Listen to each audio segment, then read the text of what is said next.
begin with the wild weather. People across the tri-state area bundled up to brave the frigid temperatures this morning, breaking out the hats, the scarves, and the gloves. Well, we could consider ourselves lucky compared to what is happening upstate in Buffalo. A lake-effect storm dumped more than 4 feet of snow yesterday, and there is more on the way tonight.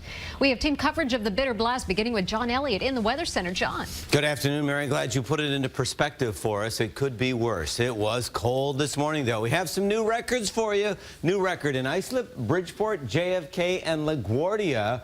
I mean, at LaGuardia, that's really quite a drop from the old record of 28 to this morning's low of 22. Now, these aren't records, but it was even colder. Monticello was 12 this morning. These are temperature readings, not wind chills.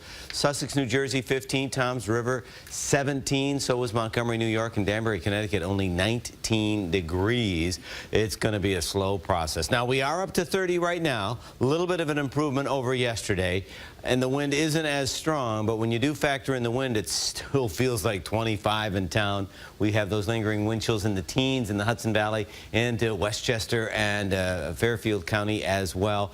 But it's bright. We are nice and dry. Once again, counting our blessings as more lake effect snow continues upstate New York. We are going to see some changes in those numbers. I think you'll like. We'll have more of your forecast coming up in a bit. Right now, though, right back to the desk. All right, John, thanks so much. Let's check in now with CBS News' Elise Finch. She's with the Mobile Weather Lab at Bryant Park in Midtown. Elise?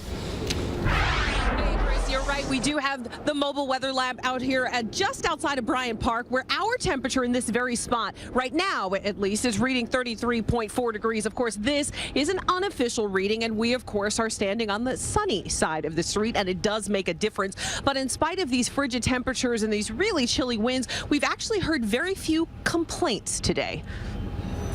This bitter blast is forcing people to bundle up. It's freezing. I was not anticipating it to be this cold. Most people are wearing layers of their warmest winter gear, complete with hats, scarves, gloves, and their heaviest coats.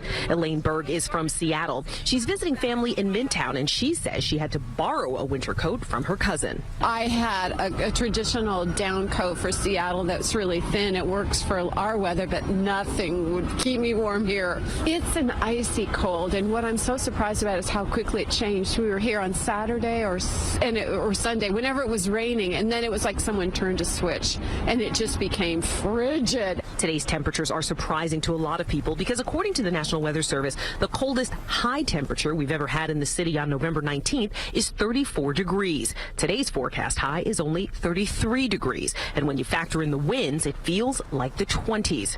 This soup vendor in Bryant Park says he loves those numbers. The colder it is, the more soups we sell. It's just logic. Plenty of other people were also very positive about this frigid forecast. It's crisp and cool, but still manageable. It's lovely to see the sun. That's all we care about. But we're Canadian. We're used to cold.